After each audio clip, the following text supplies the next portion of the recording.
mandiri, berprestasi. Ya, itulah moto Pondok Pesantren Darut Taqwa Ponorogo, Jawa Timur. Sebuah pesantren tahfidz modern yang berwawasan global yang berusaha melahirkan pemimpin yang mandiri, berakhlak islami, cakap dalam berdakwah dan berkomunikasi serta kaya akan prestasi. Di sini, selain pendidikan adab dan akhlak yang berkelanjutan, santri dan santriwati diajarkan penanaman nilai-nilai disiplin dan nasionalisme.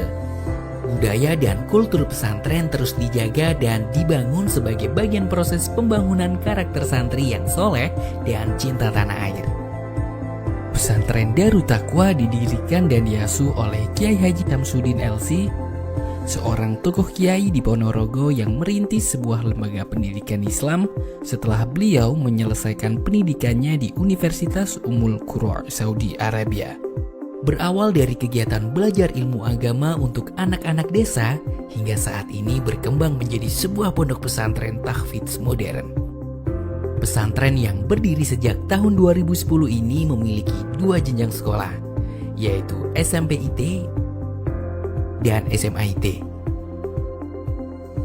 Untuk pesantren putra berlokasi di Dusun Desan, Desa Pintu, Kecamatan Jenangan, Ponorogo. Sedangkan pesantren putri berada di Dusun Munung, Desa Bekare, Kecamatan Bungkal, Ponorogo.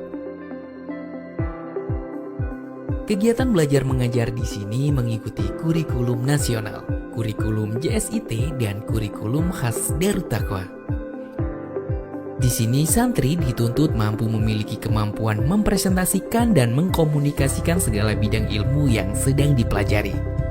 Kegiatan diskusi pendalaman materi bersama guru selalu dilakukan sehingga santri benar-benar memahami materi pelajaran yang diajarkan. Hal ini melahirkan banyak prestasi santri dan menjadikan SMA Darut Taqwa meraih banyak prestasi akademik. Mulai dari peringkat 1 SMA swasta terbaik di Kabupaten Ponorogo, peringkat 7 SMA, SMK, MA Negeri dan swasta terbaik se-Kabupaten Ponorogo, hingga masuk dalam daftar top 1000 sekolah terbaik nasional berdasar nilai UTBK versi LTMPT tahun 2023. Kemampuan santri dalam berbahasa Inggris juga terus dikembangkan sebagai sarana mereka meningkatkan interaksi dan wawasan global mereka di tingkat internasional. The English feature of procedure text. Sebagai bagian misi pesantren juga, penguasaan kemampuan bahasa Arab sebagai bahasa ibu dari Al-Quran juga terus ditingkatkan, agar para santri benar-benar mampu memahami dan melaksanakan isi Al-Quran dalam kehidupan sehari-hari. Penguasaan bahasa Arab ini sangat mendukung pula program kegiatan tahfidz para santri. Target capaian program takhusus tahfidz Quran santri Darut Taqwa yaitu 20 juz untuk jenjang SMP IT dan 30 juz untuk jenjang SMA IT. Setiap tahun, tingkat kemampuan santri yang mampu menyelesaikan hafalan Qurannya semakin meningkat. Ini yang menjadikan Darut Taqwa menjadi salah satu pesantren tahfidz percontohan di tingkat Jawa Timur. Untuk mewadahi bakat dan kreativitas santri, berbagai kegiatan ekstrakurikuler sebagai bagian pembelajaran non-akademik pesantren terus dikembangkan.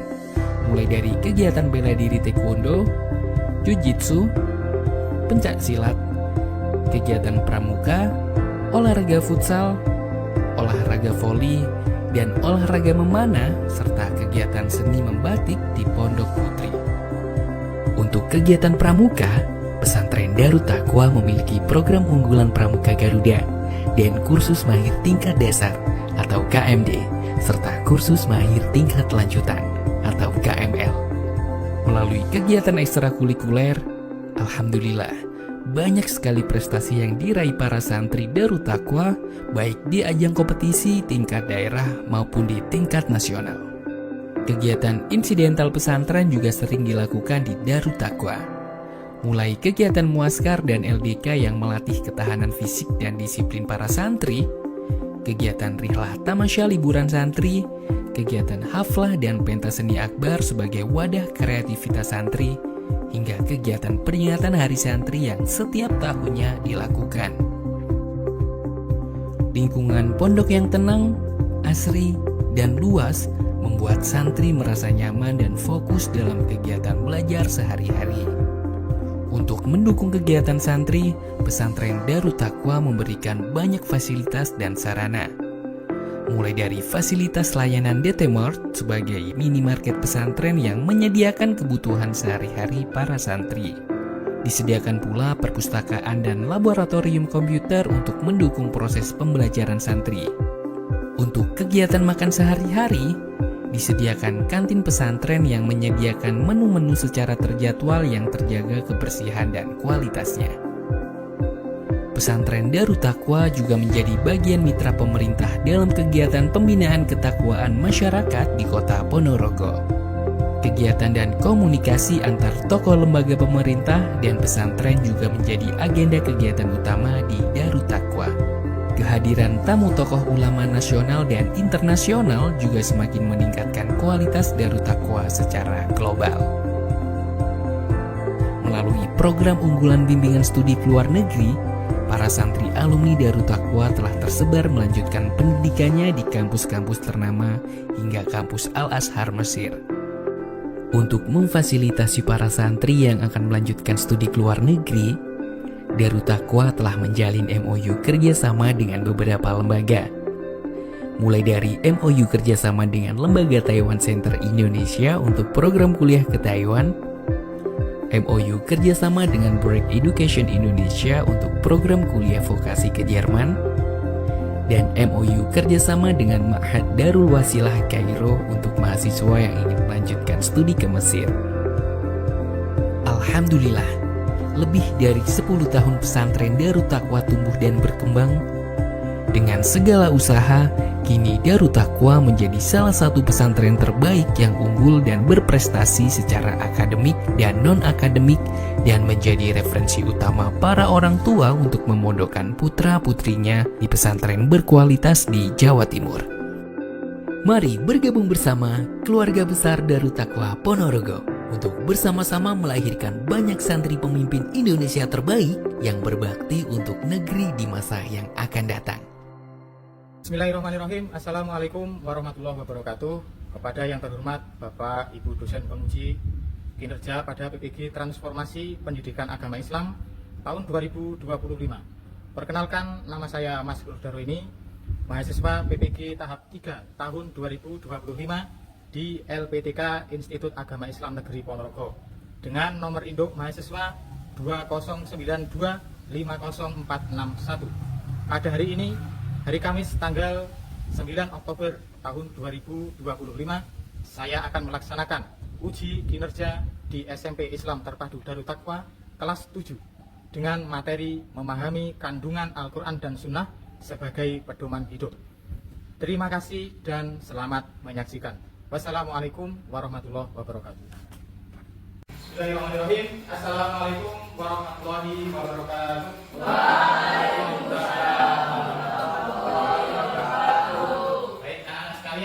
Bagaimana kabar kalian hari ini? Alhamdulillah, luar biasa, tetap semangat, Allah Akbar. Kalian, alhamdulillah pada kesempatan pagi ini kita bertemu kembali dalam materi pendidikan agama Islam dan budi pekerti atau PAIBB. Tentunya hari ini hari Kamis tanggal 9 Oktober 2025. Namun sebelum kita masuk materi, akan saya bacakan dulu absensi kalian semua. Baik, untuk yang tidak hadir di kesempatan hari ini, apakah ada yang tidak hadir? Senadi. Ya. Jadi semua santri insya Allah masuk pada kesempatan hari ini, dan tentunya kalian sangat antusias untuk mengikuti pelajaran kita di pagi hari. Baik anak-anak sekalian, sebelum kita mengawali pelajaran, saya akan cek rangkaian kalian masing-masing.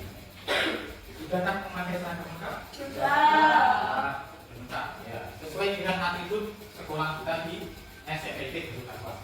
Baik, anak-anak sekalian, untuk selanjutnya sebelum kita mengawali pembelajaran pagi ini, untuk menambah keberkahan ilmu kita, maka kita berdoa bersama-sama. Silakan dipimpin oleh ketua kelas. Silakan dipimpin berdoa. Tidak berdoa. Tuhan tidak kepala dituduhkan. Mulai.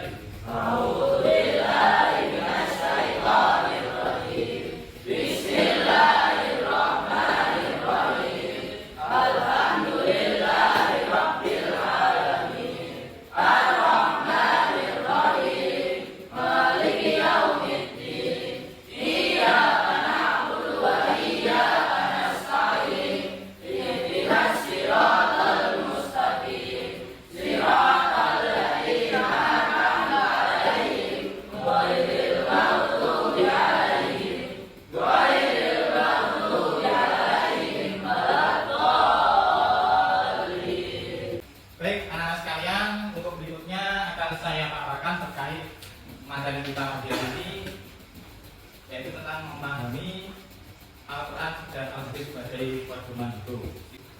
Baik, anak sekalian, yang pertama adalah pengertian Al-Quran dan Al-Hadis. Baik, Al-Quran itu secara bahasa, dari bahasa Arab berasal dari kata Quran yang Quran. Quran yang Quran berarti bacaan. Kan dari sini juga bisa dipahami Al-Quran itu harus dibaca, manfaatnya bacaan. Al-Quran berarti bacaan yang sempurna. Ya. Berapa lama Al-Quran diturunkan? Berapa? Selama 22 tahun, 2 bulan, 22 hari. Ya kan? Kapan Rasulullah diangkat menjadi nabi? Pada usia berapa? 60 tahun. Kalau kita tambahkan 22, kira-kira sesuai kan? Berapa usia Rasulullah? 62. Cocok nggak dengan itu? Jadi selama hidupnya itu Rasulullah menerima wahyu itu secara berangsur. Berangsur itu apa? Sedikit demi sedikit. Kenapa kok tidak langsung sehari selesai? Apa alasannya? Untuk memudahkan, untuk menghafal. Sahabat itu menghafal Al-Quran dulu ya. Dulu tidak ada istilahnya menulis di awal itu, tapi menghafal, dimasukkan ke dalam hafalan. Maka sebelum sahabat Nabi itu, aku yakin semuanya hafal Al-Quran.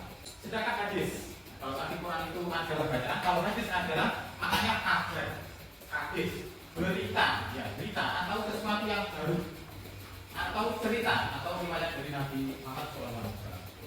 Jadi cerita yang itu terjadi ketika Rasulullah bersama dengan sahabat. Itu ada kejadian dan di situ Rasulullah menyampaikan hadisnya. Nah, itu adalah pengertian hadis. Jadi hadis itu bisa bermakna perkataan, perbuatan atau perkataan Rasulullah. Terkait pembukuan hadis itu baru dimulai ketika Khalifah Utsman bin Affan. Jadi Khalifah Utsman bin Affan itu baru menginstruksikan untuk menulis hadis. Kenapa harus ditulis? Kenapa harus ditulis hadis itu? Agar tidak dihilang. Berikutnya, kemudian Abu Bakar Muhammad bin Syihab adalah ulama besar pertama kali yang menunjukkan hadis. Selanjutnya, hadis dibedakan menjadi 3. Yang pertama hadis qauli. Apa itu hadis qauli? Perkataan. Jadi perkataan Rasulullah. Jadi semua ucapan atau sabda Rasulullah itu namanya hadis qauli. Contohnya bagaimana? Dalam riwayat Imam Muslim, Rasulullah bersabda, mukmin satu dengan mukmin lain itu bagaikan sebuah bangunan. Apa itu bangunan? Sesuatu yang berdiri kokoh. Sesuatu yang berdiri itu tidak dapat berdiri sendiri tanpa adanya fondasi. Dan lagi ada atap dan seterusnya. Jadi mukmin satu dengan mukmin lain itu seperti bangunan. Jangan saling mengejek, jangan saling marahi, jangan saling bermusuhan. Berikutnya yang kedua adalah hadis fi'liyah. Hadis fi'liyah adalah perbuatan atau perilaku Nabi. Jadi contoh dari hadis fi'liyah itu adalah Nabi meneruskan sahabat ketika sebelum melaksanakan sholat. Seperti kalian pernah dengar ucapan imam sholat sebelum memulai sholat. Sawu sufufakum fa inna tasbiyata sufufi minta amis sholat, putuskan barisan. Jadi itu adalah termasuk hadis fi'li. Jadi Rasulullah mencontohkan itu pada sahabat. Berikutnya adalah hadis takriri. Hadis takriri adalah pernyataan atau persetujuan Rasulullah kepada sahabatnya. Misalnya dalam hadis berikut ini, kami para sahabat melakukan sholat 2 rakaat sesudah matahari terbenam atau sebelum sholat maghrib. Siapa yang pernah melakukan sholat qobliyah maghrib? Semuanya. Nah, dan itu pernah terjadi ketika zaman Rasulullah. Nah, Rasulullah melihat apa yang sahabat lakukan, tetapi beliau tidak melarang dan tidak menyuruh. Nah, itu berarti hadis. Apa yang terakhir? Jadi Rasul tidak menyuruh sholat sebelum maghrib dan tidak juga melarang. Tapi Rasul hanya diam. Diam berarti tapi Rasulullah membiarkan. Baik, sekarang berikutnya adalah fungsi Al-Quran dan hadis. Fungsi Al-Quran yang pertama sebagai sumber ajaran Islam yang utama. Al-Quran adalah sumber primer. Primer itu apa? Utama. Kalian tahu kebutuhan primer kalian apa? Apa kebutuhan primer? Makan, minum, tempat tinggal, pakaian. Nah, itu adalah kebutuhan pokok. Setiap hari kalian membutuhkan itu. Begitu juga Al-Quran. Al-Quran adalah sumber pokok kita. Jadi jangan sampai kamu lupa itu. Yang kedua adalah sebagai konfirmasi terhadap hal yang tidak dapat diketahui oleh akal. Apa yang tidak bisa dijawab oleh akal manusia. Sesuatu yang bersifat gaib. Apa yang gaib? Tidak terlihat oleh panca indera. Contohnya apa? Dalam Islam kita mengenal tentang adanya siksa kubur. Bisa kalian buktikan suara siksa kubur? Tidak bisa. Itu hanya bisa diyakini dalam Al-Quran. Di sana dijelaskan bahwa alam akhirat ada, siksa kubur itu ada, dan itu sudah mati itu ada. Itu adalah maksud dari konfirmasi terhadap hal yang tidak dapat dijangkau oleh akal manusia. Berikutnya adalah petunjuk hidup kepada umat Islam terkadang bersifat umum. Ya, jadi orang itu kadang sifatnya global. Ya, itu perlu dijelaskan dalam hadis. Berikutnya adalah sebagai pengoreksi terhadap ajaran masa lalu. Nah, kitab Al-Quran itu didasarkan pada urutan terakhir sesudah adanya kitab-kitab Samawi. Ada kitab milik Nabi Isa, kitab namanya Injil. Nah, itu sudah datang sebelum Quran datang. Dan isinya juga tentang mengajak manusia pada kebaikan, berketuhanan. Kemudian Nabi Daud dengan kitab Zabur, ya, itu juga sudah ada kitabnya. Kemudian Nabi Musa dengan kitab Taurat. Jadi kitab Quran itu sebagai penyempurna dari kitab sebelumnya.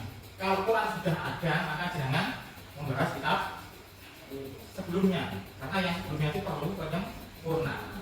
Jadi Quran adalah kitab yang paling sempurna. Berikutnya adalah fungsi hadis terhadap Al-Quran. Ya, yang pertama adalah mengumpulkan hukum yang sudah ada. Jadi hadis itu menguatkan hukum yang sudah ada. Contohnya begini, dalam Quran itu dijelaskan tentang perintah untuk berpuasa. Siapa yang hafal surat? Surat apa itu? Al-Baqarah. Ya. Bismillahirrahmanirrahim. Ya ayyuhalladzina amanu kutiba alaikumus syiyam. Siap. Puasa apa maksudnya? Puasa Ramadan. Pertanyaannya, apakah dalam surat itu dijelaskan tata cara puasa? Ada atau tidak? Kamu temukan atau tidak? Yang jelas belum detail. Nah, dalam hadis Rasulullah menyampaikan berpuasa kalian ketika melihat hilal. Apa yang hilal? Bulan ketika masih kondisi di tanggal muda itu namanya hilal. Dan berbuka kalian ketika melihat hilal. Hilal itu adalah rembulan. Jadi Rasulullah itu mengisyaratkan kalau kamu ingin mengetahui tanggal pertama bulan puasa, lihatlah bintang di langit. Nampak atau tidak? Kalau nampak silakan puasa. Ya. Ketika mau Idul Fitri, lihat lagi hilal. Sudah kan hilalnya nampak. Terus nampak berarti silakan kalian menyudahi puasa. Itu maksud daripada menjelaskan Al-Quran yang masih bersifat global. Berikutnya adalah merinci ayat Al-Quran yang bersifat global itu seperti tadi sama. Berikutnya adalah menetapkan hukum yang belum terdapat dalam Al-Quran. Hukum yang masih bersifat samar, yang masih kurang jelas, bisa dijelaskan dalam Quran hadis. Yang terakhir membatasi keumuman ayat Al-Quran. Selanjutnya kita masuk amalan diturunkannya Al-Quran yang diantaranya adalah kehidupan manusia menjadi terpimpin dengan petunjuknya. Jadi dengan Quran ini kehidupan manusia akan terarah, ya. Kehidupan berkeluarga, kehidupan bernegara, semuanya akan menjadi tertata. Berikutnya adalah dari segi akidah dapat menjaga kemurnian iman, ya. Memberikan pada tauhid. Kemudian dari segi ibadah adalah mengetahui aturan yang benar sesuai seorang hamba kepada Allah. Selanjutnya dari segi muamalah sama manusia kita akan mengetahui batas-batas norma yang harus kita lakukan. Bagaimana kita bergaul dengan sesama, dengan teman kita, dengan orang lain. Yang pasti kita harus memperhatikan batasan-batasan. Contohnya apa? Muamalah dengan sama manusia itu. Kamu pernah bermuamalah jual beli? Pernah kalian jual beli? Pernah kalian pinjam meminjam? Berhutang? Itu sudah dijelaskan muamalah dengan sesama manusia. Dan Cuma itu ada batasannya. Kemudian berikutnya ringkasnya Al-Quran adalah sebagai petunjuk yang mengarahkan manusia ke dalam yang diridhoi oleh Allah sehingga nanti kita kebahagiaan di dunia dan akhirat. Kalian untuk berikutnya setelah kita menjelaskan penjelasan tersebut, saya bagi kalian menjadi kelompok kerja. Berapa kelompok kerja? Di sini ada 4 kelompok. Baik, saya beri tugas kepada kalian. Yang mana tugas itu yang pertama adalah kalian tugasnya adalah membuat soal dan jawaban. Soal berikut jawaban. Sudah paham? Terkait tema yang saya sampaikan tadi, soal serta jawaban.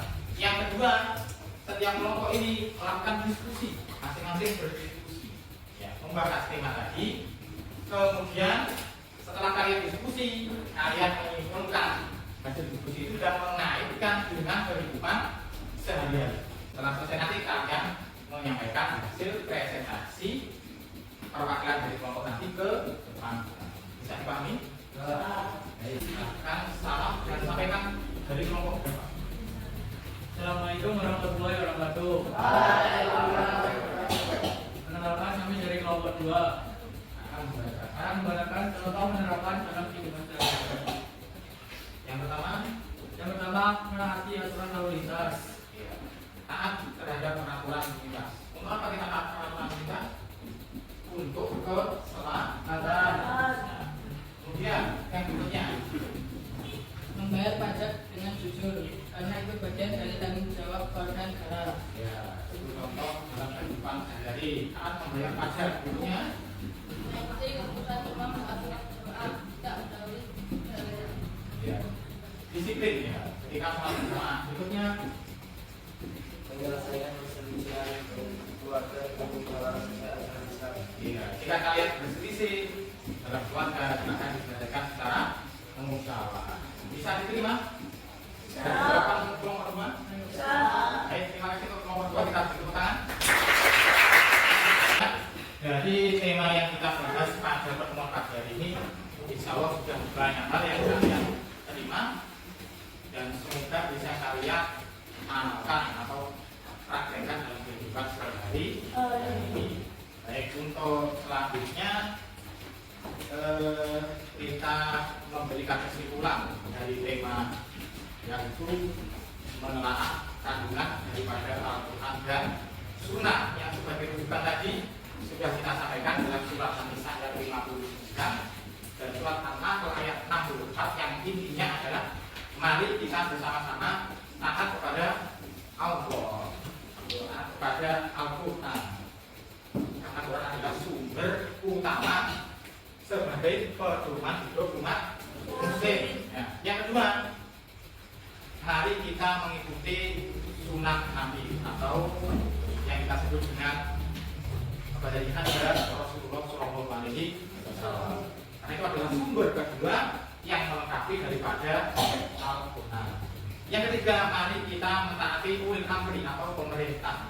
Siapapun atas kita, orang tua kita, kepala sekolah ataupun pemerintah, mari kita ikuti selama dia dalam hal kebaikan. Garis besarnya selama perintah itu nah, dan kita harus menolak ketika perintah itu salah atau dalam hal maksiatan. Ya. Insya Allah kalian sudah bisa memahami dari materi pagi hari ini. Ya, insya Allah kalian semua paham. Baik, anak-anak sekalian, mungkin sampai di sini untuk pertemuan kita kali ini. Mungkin selama mendampingi kegiatan belajar pagi hari ini banyak kekurangan dan banyak kesilapan. Tentunya saya mohon maaf yang besar-besarnya dan sampai jumpa di pertemuan berikutnya. Marilah bersama-sama kita tutup kegiatan belajar hari ini dengan membaca Alhamdulillah dan Kafaratul Majlis.